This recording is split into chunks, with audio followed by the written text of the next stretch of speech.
Good evening and welcome to our special coverage of the ETG Times Now exit poll. In the next 1.5 hours, you'll get to know the numbers as polling draws to an end in Telangana today. The exit poll numbers will soon start pouring in. The nation is waiting for the big numbers ahead of December 3rd verdict, and we'll be bringing to you the picture in every state just hours from now. For now, we'll be breaking down what's happening in each and every one of those states. We'll focus one by one on the poll-bound states, the voter turnout, the comparison with last elections, and what were the big controversies at play in each state during polling.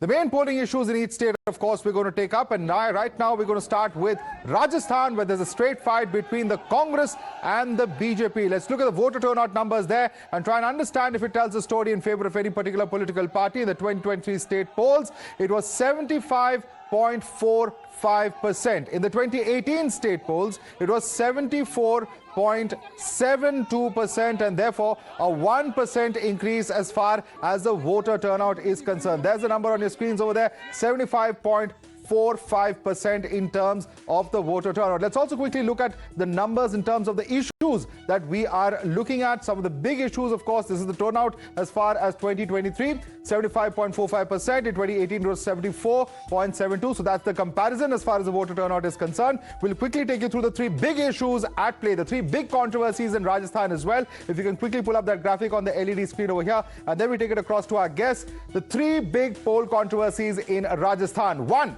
the red diary and the raids. We'll be delving into the red diary and the raids in some time, but at the core of that is corruption. Rahul's Panauti jibe at the Prime Minister, another issue at play. How much will that really matter in this election? And the Prime Minister accusing the Congress of insulting Gujars and Dalits. Let me quickly welcome our guests and take this across to them as well. As far as this entire panel is concerned, we have with us J.M. Rugh, psephologist, joining us here in our studio. With us also is Smita Prakash, editor of ANI. Dr. Anand Raghunathan, author, is with us. Also with us inside the studio is Ashutosh, senior journalist. Lokesh Jindal, political analyst, also joining us. Let me start first and foremost with you, Smita. How much of these three elections, these three election issues that we were debating, how much of that will actually be at play as far as the minds of voters is concerned? Lal Diary was much spoken about. The Prime Minister's attack, the Panauti jibe, has been spoken about. But at the end of the day, to the voting public, how much do these issues really matter, in your view, Smita? You know, thank you. Great to be back in the studios and for these elections. Thank you, Madhav. I think, you know, who said what? Whether it's the Panauti, whether it's anything else, I think these are basically for grabbing eyeball space. It's for getting that media attention. When it comes to voting, I don't think the public, the voting public actually looks that, oh, usne isko insult kiya, falane ye kaha. I don't think it matters so much. Also, you have to see that when we are talking about Rajasthan, you're talking about a straight-on fight between the BJP and the Congress, and at least two generations of Rajasthanis have not known anybody other than Gehlot and Vasundhara. So this high-decibel campaign which has happened this time with the Prime Minister throwing his everything out there in the battle, it's been an interesting campaign, let me say this. All right. Ashutosh, do you share that view that ultimately when it comes to the voters, the tutu meme doesn't matter? It's about the real issues that affect people, but corruption is an issue that crops up in election after election. In this case, a lot of hype surrounding the Lal Diary. How much will that really matter? How much will that be in the minds of the voters? Ashutosh. See, it's like achar. Thoda sa tadka. Khana, staple food is different. The dinner is different. The lunch is different. I don't think these things do matter, though it's good for the debate, in television debates. And it creates a lot of... I think this should be taken with a lot of good sense of humor, nothing else. I think the Prime Minister also is not bothered about somebody is calling him Panauti, and the Rahul Gandhi is also not bothered that somebody is calling him Murkhon ka Sardar.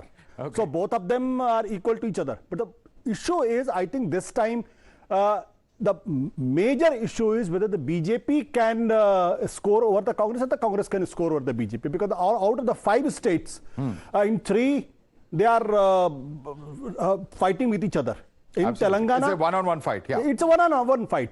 So, lot many people they compare the 2018 and so like 2018. Even if the Congress BJP loses all 3 states, nothing is going to happen for the 2024. I don't subscribe to that view. It does affect. The issue is how much it is going to affect. Okay. Whether this is going to substantially affect, whether this is going to cross the critical point, I am still not very sure about it. But if BJP loses these three Hindi heartlands, I'm saying BJP has a strong edge in Rajasthan, Madhya Pradesh and Chhattisgarh. Congress is strong. Okay. So in that sense, if BJP loses all three or the Congress loses all three, this will create ripples for the 2000. It will have its implications. We'll come to the implications of this in just a bit, but I quickly want to go across to Jay in terms of the turnout. Jay, how should we read this? The traditional thinking has always been, agar higher voter percentage hai, then they're trying to vote out the existing incumbent regime, but that does not always, translate into that. A 1% higher voter turnout, how should one look at it in your view? I think in general, the trend in the last decade, since 2013, has been that turnouts across elections have increased. That's point number one. Point number two, after 2014, all the parties have got data-driven in their strategy. So, this time when a lot of our field researchers went down, they said, sir, पहले क्या होता था, छोटी-छोटी जातियों का vote fluctuating या swing vote रहता था, अब की बार वो भी कह रहे कि हमारा वोट तय है. So what the larger turnout means is that there has been a cumulative, decisive mandate. That's all. It's not an indication of the direction. I believe all the parties have got good at mobilizing voters, basically. Okay. All parties are good at mobilizing voters. Mr. R. Rajgopal also joining us on the panel right now. Let's quickly also now take a quick look at the three other controversies. One of the other controversial aspects has been the Lal Diary that we've been speaking about. Let's quickly, in fact, look at what are the other issues that we are looking at as far as this entire election is concerned. Let's quickly bring up some of the other issues that we've been debating and, in fact, that we'll be bringing up. Of course, the Prime Minister also looking at attacking the Gandhi family through the course of this entire election campaign. We will bring up those details as well up on the screen in terms of the attack that the Prime Minister has made on Sachin Pilot. Sachin Pilot also responding to those charges that have been made as well. Those graphics will be up on this screen in just a minute. But if I can quickly take this across to my colleague Gajraj, who's been joining us. Gajraj, a lot being spoken about the Lal Diary, a lot of drama surrounding it. One of our panelists telling us that this is essentially just achar. The dal chawal is different. What is your view, Gajraj? Is this the dal chawal? Is this the achar or is this the dal bati churma?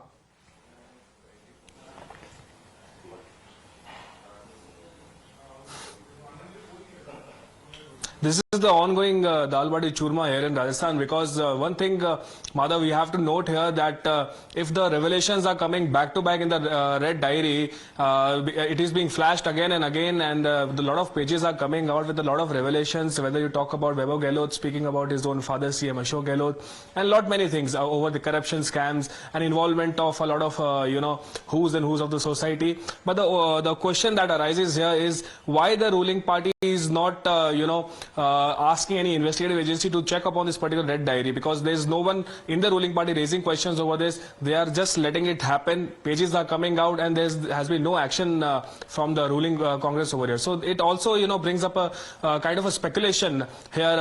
When we talk to the BJP leaders, also they also have this kind of doubt that why, if they are saying that this Red Diary doesn't exist or it's just a hoax, then why do you don't get it checked? So this is the sentiment that has been going in both the parties here. Studio. Thanks so much for that, Gajraj. We'll keep coming to you for more updates and more reactions as and when the numbers keep rolling out. But this is, in a sense, the graphics that we were talking about. The Prime Minister's attack on Sachin Pilot, talking about Sachin Pilot being tossed out like a fly in the milk. Sachin Pilot responding, saying that there was no disunity in the Congress. Clearly, of course, Anand Raghunathan, this is an issue that the BJP is going to harp on. And perhaps rightly so, because the divide in the state unit of the Congress has been seen for the past 5 years. The Prime Minister not just talking about the divide, but also talking about how it is only Parivarvad that succeeds in the Congress. Is that something that ultimately the Prime Minister and the BJP believe will really stick in the minds of the voters?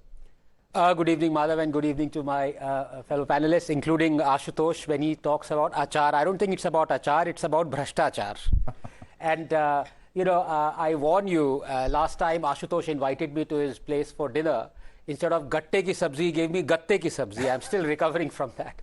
But, Rajasthan is a microcosm of what or how Congress perceives it's going to govern the rest of India. Let me give you 5 examples of this. You look at the farmers. Outside of Rajasthan, at the central level, Congress has been vociferously with the farmers, its struggle and everything. In Rajasthan, they have lathi-charged farmers. You look at crime against women. Congress cries about it. In Rajasthan, it is one of the worst data for crime against women. You look at corruption, Lal Diary, I did not mention that. You look at sedition. Congress says sedition law should go. But who was the one who filed sedition charges against Sachin Pilot? It was the Congress Rajasthan. Each and unemployment, maximum unemployment amongst all states is in Rajasthan. Each and every parameter and data that the Congress accuses the BJP of misgoverning and ruining, the exemplar is in Rajasthan. So it is the people who are going to decide that, is this the way the Congress wants to extrapolate it when it wants to govern India? All right. Lokesh, I want you to come in on that because, a number of issues that the BJP has been raising, and perhaps Dr. Ranganathan has summed it up. He says law and order, women's safety, corruption. These are going to be the primary planks on which the BJP has been campaigning, and he believes that the people of Rajasthan will also see what really has been the truth of the governance of Rajasthan the last 5 years. Your response to that? See, if we look at these elections, the BJP has not fielded a single Muslim candidates in all the 4 states, Telangana, Madhya Pradesh, Chhattisgarh and Rajasthan. Now, Rajasthan has 9% Muslim population. And there are 40 seats which are impacted by Muslim population and 15 are Muslim majority. How many Muslim candidates has Congress fielded over there, 15. Do you know? Huh? 15 candidates 15. have been 15 candidates. 2 BRS and 4 Congress is what 15, I was told. 15 candidates have been fielded by the Congress. We'll get a fact check done on that. We'll just get a fact check done on that. We'll get a fact check. We'll ask our research team to come in on this. I'm talking about Rajasthan. I'm talking about Rajasthan. And Lokesh, you're wrong about Rajasthan and BJP because AIMIM has fielded candidates in Rajasthan. So you are basically proving that AIMIM is the B team of BJP. That's proven. So the point is, BJP is harping and embarking upon communal politics, polarization, heavily. You talk about the entire plank of BJP, whether it is Kanhaiya and narrative that BJP has set, is based upon Hindutva agenda and communalization. But law and order and corruption is not Hindutva. How is law and order and corruption Hindutva? The entire narrative is Ashok Gehlot's governance versus BJP's Hindutva agenda. Did you not sack is that Congress true? MLA? So Ashok Gehlot, sack your own Congress MLA who has done a wonderful task task in governance. Wait a minute. Who has done a wonderful task in governance. Be it insurance, health insurance. Be it with respect to giving social security nets. Be it with respect to safety security nets for the farmers. Now over here the Congress is reaching out to the masses, Ashok Gehlot and the work that has been done. And it is countering the narrative of BJP of the Hindutva agenda. So all right, there's some breaking news coming. Let me just come in over here. There's some breaking news coming in. There's ahead of the final mandate. The Rajasthan BJP is in a huddle. There's a workshop as far as counting agents in the state are concerned. The BJP's top brass is in attendance there. Gajraj is with us for a quick update on that. Gajraj, what exactly is happening in this huddle? Is there something beyond just the counting strategy? Perhaps what's going to happen post-poll being discussed over there? Take us through what's happening.